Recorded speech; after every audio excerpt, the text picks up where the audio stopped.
Hey YouTube Live.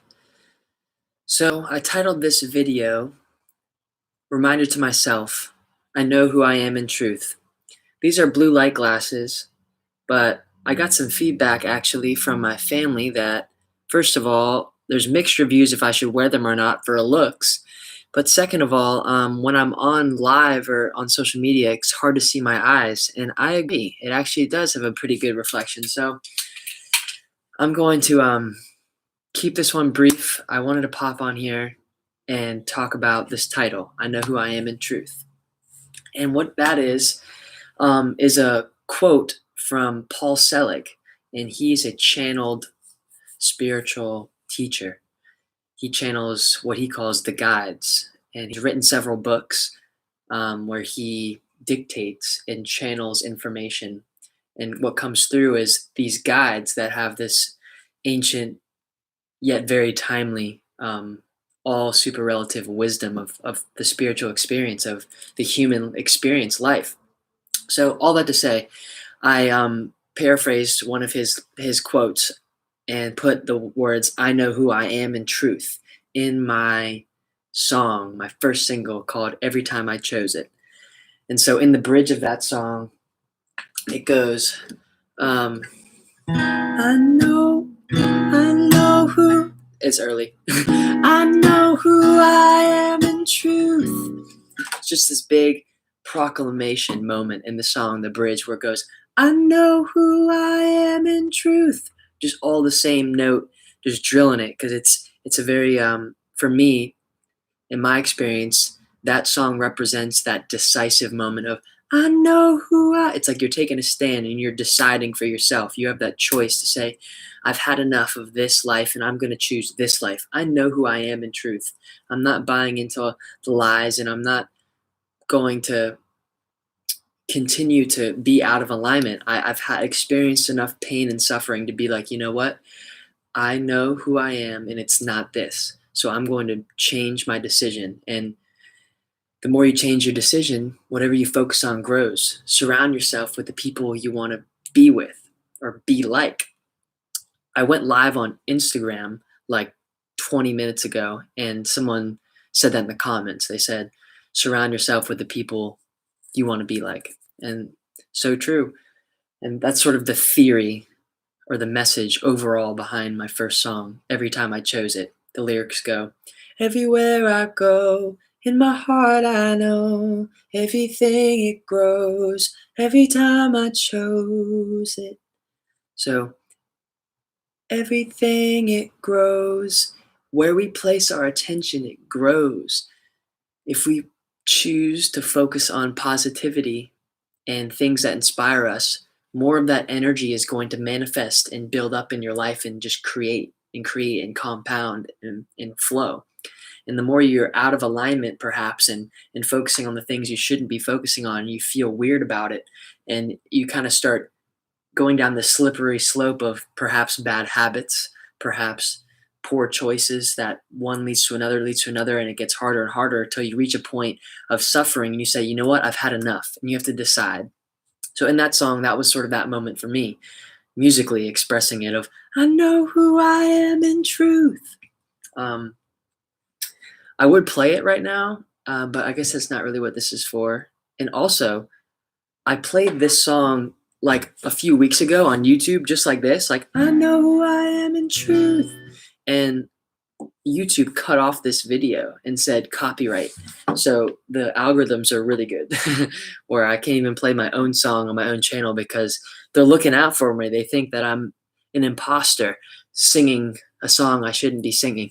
But have no fear. I actually did write the song, and I'm really grateful to have had so many influences and help recording it.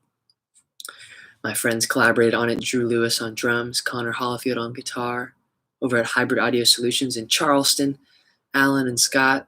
But to rewind a little bit, I said the word imposter, and I was watching this video with Eric Godsey and Aubrey Marcus, a podcast this morning where Seth Godin was on there sharing ideas. And Seth Godin was talking about how if you don't feel like an imposter sometimes, then you're either a sociopath or not trying hard enough. And it's so true. Like, from what little I've experienced, I think, of my hero's journey, or maybe I don't, who knows? I'm young. I'm 24. I got a lot of things to learn. Um, but on the idea of this imposter thing, if you're putting yourself out there, you're taking a risk. Even if you have beautiful, great intentions, you're taking a risk, and you might feel like an imposter because you don't know if you can deliver or not. An example would be like the first time a heart surgeon does a heart surgery, the very first time he tells to the patient, "Hey, I'm going to fix your heart." And he has no guarantee. He's never done it before, or she's never done it before. It's her first time doing it. How can she guarantee that? Well, she's practiced. She's putting herself out there. She did the repetition. She's done she's put in some work. And now it's time to take that risk, that leap of faith, and trust that that you can deliver and that you're not an imposter. So I think the feeling of imposter that they're talking about is like sort of related to fear. If you're fearful to live your life, that's really never going to go away. What they were talking about is that fear is going to hang with us. As long as we're in this body, in this meat suit, we have like 3 million years of ancestors before us. Not quite. It's probably like 300,000 years, I think. 300,000 years of ancestral DNA that's come with us. Like my great great great great great great great great great great great great great great great grandmother. She's in me. My DNA is partly that.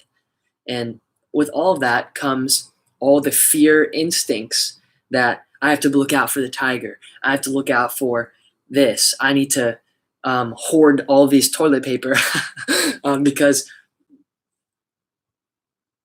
we have a lot of survival, fear-based energy beliefs that have come with us. And yes, that can be very helpful for survival and communication. And there's a lot of things that are helpful about what's come with us, but what we can evolve and build on that. And so in terms of this imposter syndrome and this fear that I'm bringing up right now, to tie a little knot on all of it, is when we're pursuing our dreams in life and we want to live the life we want to live, you're going to experience fear and discomfort. And even Olympic athletes I've heard talk about how they reframe their relationship with fear. They get comfortable with being uncomfortable.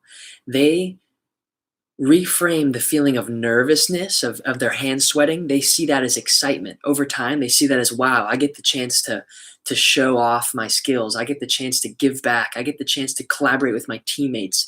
Like that nerves becomes excitement because of the reframe.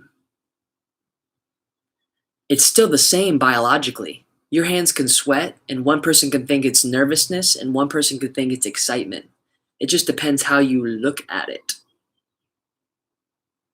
See what I'm saying? So, back to the title of this video to wrap this up, because I do want to go to editing. After this video, I'm going to go and do some editing for my new music that's coming out tomorrow. I have a new song called Coincidence or Fate coming out tomorrow. And the primary message for song number 2, Coincidence or Fate, is I'm well on my way, coincidence or fate. And it's kind of like, if you're taking action and following your heart and speaking your truth, you may experience resistance. You may experience fear, even if you're on the right path.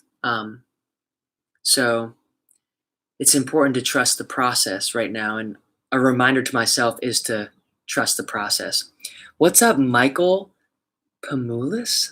I forget how to say that name, or don't even know how. What's up, dog? I didn't expect anyone to be on here. Hi. I thought I was just talking to myself. That's so cool.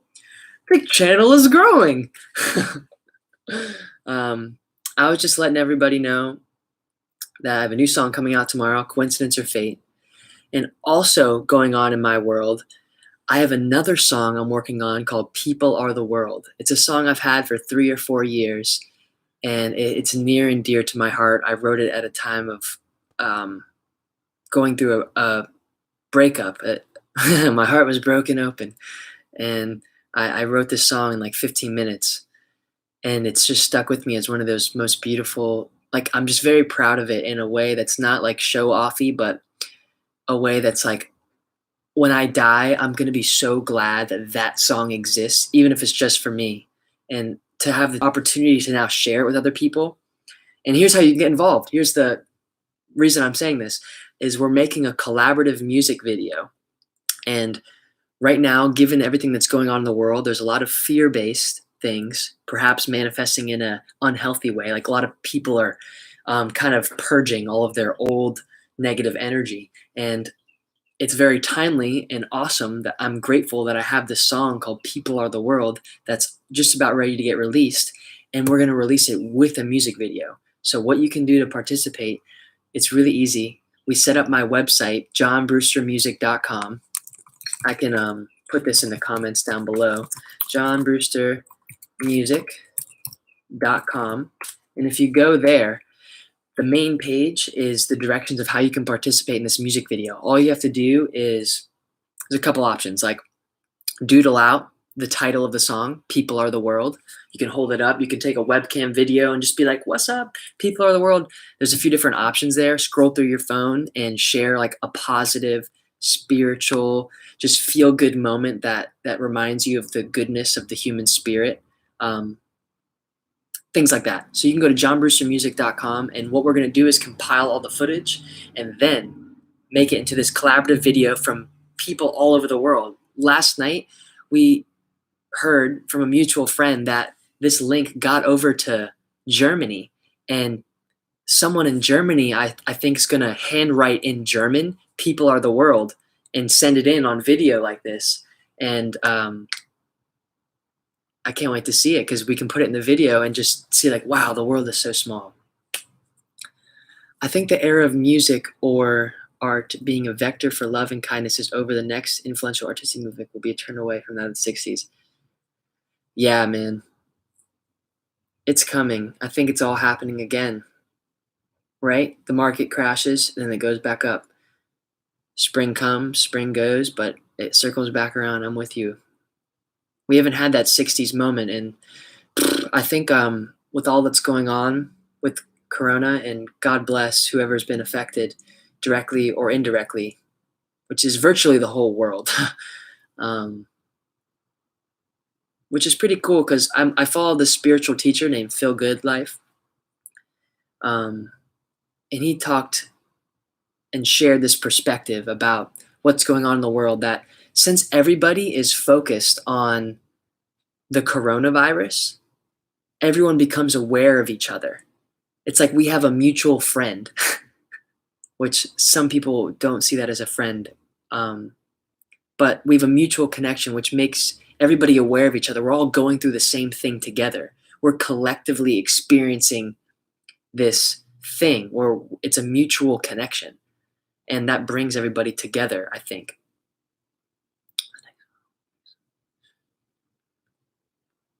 Yeah, mutual enemy that we are rallying to oppose. It's cool. It's like this virus isn't a country or a border or a this or that. It's a human thing that we can relate on globally.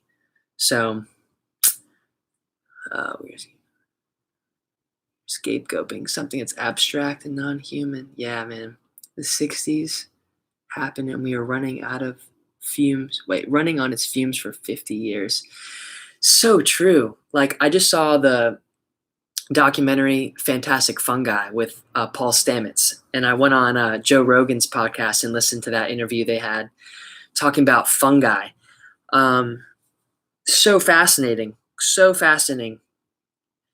I've yet to have a full-on mushroom trip, and I'm excited to do so at the right time when it feels right, if it feels right, in due time, I'm in no rush. But seeing that was really exciting for me to just be informed about the vitality. Is that a word? The vital essence of mushrooms and mycelium and the culture and the interconnectedness of apparently humans actually branched off from fungi 2.4 billion years ago. I think that number's wrong. But a long time ago, it's very well possible we branched off from fungi. So those are our ancestors that are quite brilliant and very intelligent. Anyways, I went a little longer than I thought I was going to go. Michael, I'm so glad you could tune in, bro. It's been so cool to have a little bit of a back and forth dialogue here. I haven't really done that before on YouTube Live. I hope you have a great day wherever you are. If you want to support this video, this message, my music that I'm working on from home, I'm doing more virtual things to keep up with everybody and share my message. I know who I am in truth. Now, part 2 to that phrase is I know how I serve in truth. And that is something I'm learning. I know more about who I am in truth, but I still don't quite know how I serve in truth. But right now, I feel very much at peace experimenting with all these live videos and releasing songs and connecting with you. And I'm learning how to serve in truth. So perhaps that'll be a video down the line. But for now, I know who I am in truth. And that seems to be a good starting place and also ending place. Ooh, you should read Nietzsche. You know what? There's an action piece. You should read Nietzsche, says Michael. If you want to know yourself, I'll check it out. Thank you for that. All right. Have a great day wherever you are in the world, and we'll talk soon. New song tomorrow, Coincidence or Fate, all streaming platforms. All right. Peace.